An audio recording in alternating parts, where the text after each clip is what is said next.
अब hello student, next questions please silent. Questions है हम लोगों के सामने। एक फॉर्मूला और बड़ा है। अगर कभी कोलिनियर प्रूफ करना हो हम लोगों को, तो कोलिनियर के लिए 3 पॉइंट्स गिवन होंगे आपको। 3 पॉइंट्स में आप पहले ए बी निकालें और बी सी। तो ए बी वेक्टर मतलब जैसे पोजीशन वेक्टर निकालते थे उसी तरह करना है, दूसरे वाले को पहले में माइनस करके। ठीक है, तो कैसे करना है देखिए।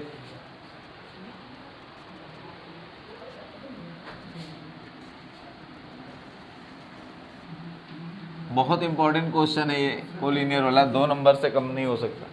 अब जैसे 3 वेक्टर हैं तो एक को ए डिस्कशन नहीं, और बी वेक्टर आपका आया, और सी वेक्टर है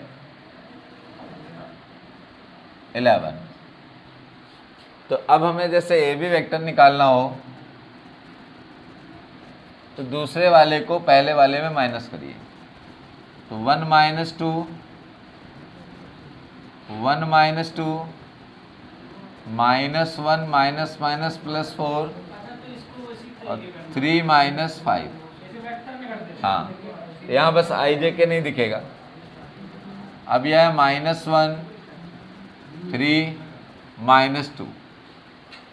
फिर आपको अगर बी सी वेक्टर निकालना है, इसमें इसको माइनस करेंगे,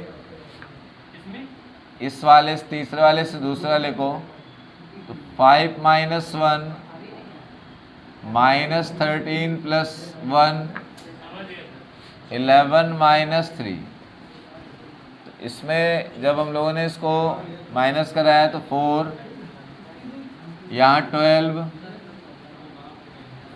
और यहाँ पर 9। कितना, 11 में से 3 गया, कितना, 8। अब यहाँ ध्यान देने वाली बात यह है कि हमें इन दोनों को इक्वल दिखाना है। तो देखिए कैसे इक्वल दिखाया गया। इसमें कुछ कॉमन नहीं है, इसमें आपने एक माइनस कॉमन किया तो ये 1 -3 और ये 2 हो गया। यहाँ पर 4 कॉमन है, 4 कॉमन किया तो 1 -3 और 2 हो गया। तो ये देखिए दोनों वेक्टर बराबर दिख रहे हैं।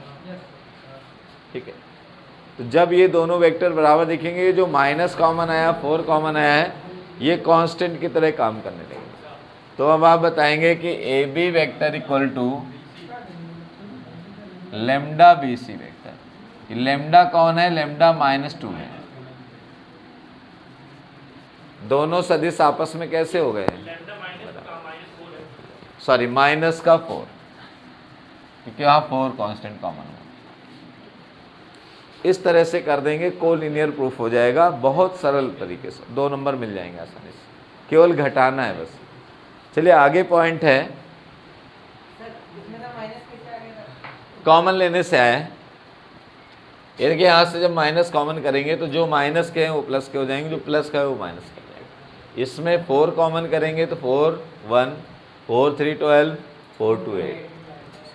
क्लियर है? अब आते हैं मेन पॉइंट पर, पार्ट 2 में आते हैं।